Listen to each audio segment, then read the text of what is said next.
वेद विकासाचा 24 तास घडामोडींमध्ये आपलं स्वागत. नेतृत्वाची ज्वाळा स्मरण ग्रंथाचे दिमागदार रामशेठ ठाकूर साहेब यांच्या हस्ते प्रकाशन. लोकनेते माजी खासदार रामशेठ ठाकूर यांच्या 75व्या वाढदिवसानिमित्त साप्ताहिक वेद विकासाचे संपादक सुनील पाटील यांनी संपादित केलेल्या नेतृत्वाची ज्वाळा या विशेष स्मरण ग्रंथाचे प्रकाशन उत्साहपूर्ण वातावरणात पार पडले. समाजातील विविध क्षेत्रात उल्लेखनीय कार्य करणाऱ्या व्यक्तिमत्वांच्या संघर्षमय व प्रेरणादायी प्रवासाचे दस्तऐवजीकरण या ग्रंथातून करण्यात आले आहे. राजकीय, सामाजिक, शैक्षणिक, औद्योगिक आणि सार्वजनिक जीवनातील अनेक मान्यवरांच्या कार्याचा आढावा यात घेण्यात आला आहे. यावेळी बोलताना माजी खासदार रामशेठ ठाकूर यांनी या उपक्रमाचे कौतुक करत समाजासाठी झटणाऱ्या व्यक्तींचे कार्य नव्या पिढीसमोर आणण्याचे महत्त्वपूर्ण काम या ग्रंथाद्वारे झाले आहे असे यावेळी त्यांनी सांगितले.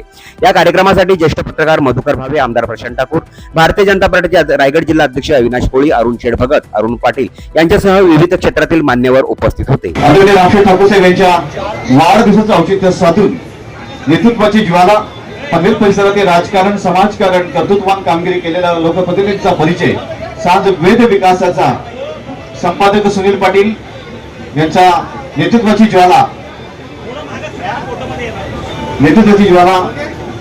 या विशेष अंकाचं प्रकाशन आदरणीय रामशेठ ठाकूर साहेब, सन्माननीय आमदार प्रशांत ठाकूर